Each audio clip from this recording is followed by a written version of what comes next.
Hello and welcome back to Craft Eccentricity. Today I want to show you something that I was playing around with yesterday, and what I was trying to do was create toppings for cakes and ice cream dies. So I'll just try and show you a close-up before I show you how to make it. So on this one I've got a strawberry and chocolate topping. Now I think the camera might take a few seconds to adjust to a good close-up. There we go. And I did put UV resin onto these two because I wanted this one to be quite shiny.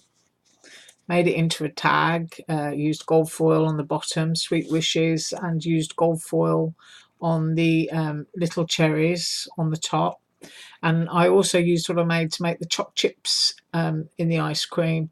And I know that you can get, sort of various products like Perfect Pearls and what have you, but they always give a domed raised effect. And what I wanted was something that was going to be flat, that I could make shiny or leave it as it dries naturally, which is a satin sheen. So this was my first tag. Anything I use today, I will link below. And on this one, I used a cake die, and I used no UV resin on this one. As you can see, that little spot there isn't dry yet. I had to make another one because my dog ate one that I made last night, so I had to remake it. But I used lots of gold foil again and a pretty tag. All these dies, as I say, are from AliExpress. And I made a little gold fork here. But there it is. I'm actually going to call this product Elmer's Toppings because that's what I'm using. I'm using Elmer's glue from Dollar Tree. So it's a really cheap thing that you can make. But I quite like the effect, and I also did a bit of recycling to get it done. So I'll pause now and just grab the stuff to put on the table in front of the camera, and I'll show you how to make that. Okay, I'm back, and first of all I started by recycling my Stickles bottles by soaking them in warm soapy water.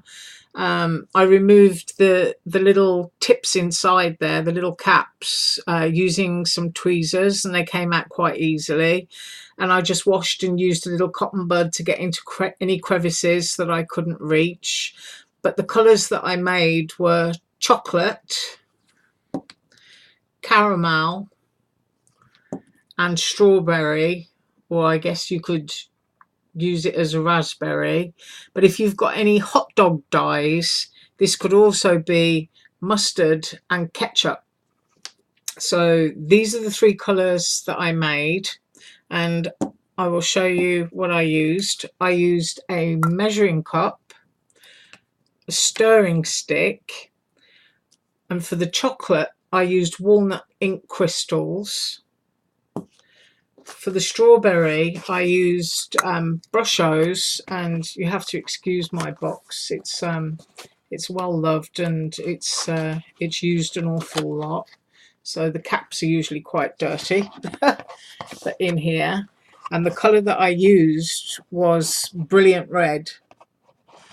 So you do not need much of the Bruscho or of the ink crystals when you're making this. But what I'm going to make today is I'm going to make the chocolate sauce, because I think I'm going to use that the most, and I'll be able to pour that into my bottle. So you start with your measuring cup, and you get your walnut ink crystals, and I use my stir stick, and I probably got, not even a quarter of a teaspoon there, probably a little under. And I suppose you could put more in this because you could make a plain, very dark chocolate. So I put my walnut crystals into there. Now it's very important that you dissolve your crystals in a small amount of water. So I've got a squirty bottle, and quite literally one small squirt. You can see how much water's there. It's just running around the base, and it's just enough to scrape those crystals into it and get them dissolved.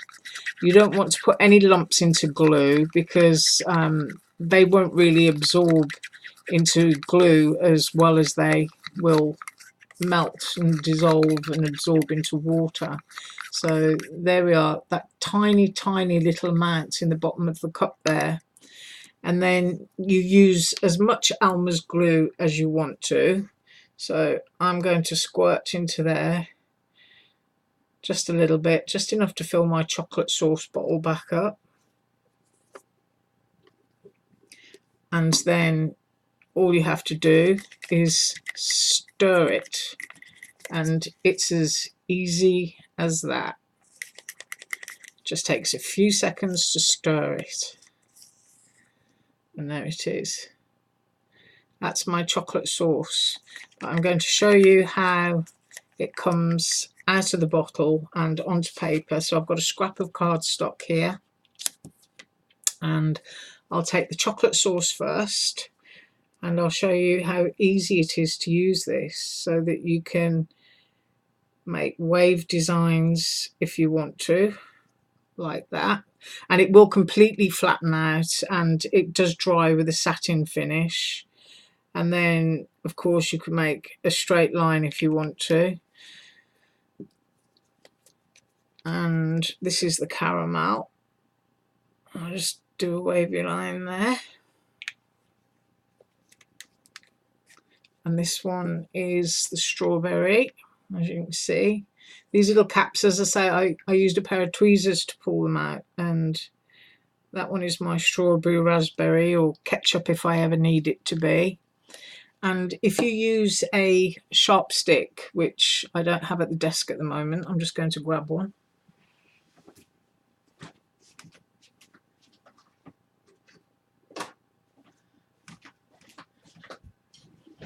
I'm going to use my pokey tool, but you can actually drag these colours together. I don't know if you've ever seen those cakes where they do this feathering, but obviously if I'd pipe those colours closer together, which I think I will do now just to demonstrate.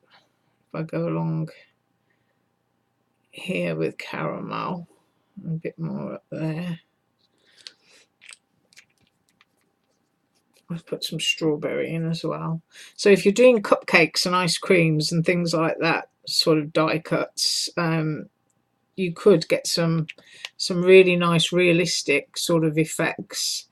If you've got a large birthday cake die, it would be perfect for that. But you can feather and you can drag through. Great for doing the tops of little donut dies and things. So you can see that, and that would take maybe an hour and a half to 2 hours to dry. So I hope you enjoyed that little demonstration, and I hope you have a go at some little Elmer's toppings. I'll see you again soon. Bye.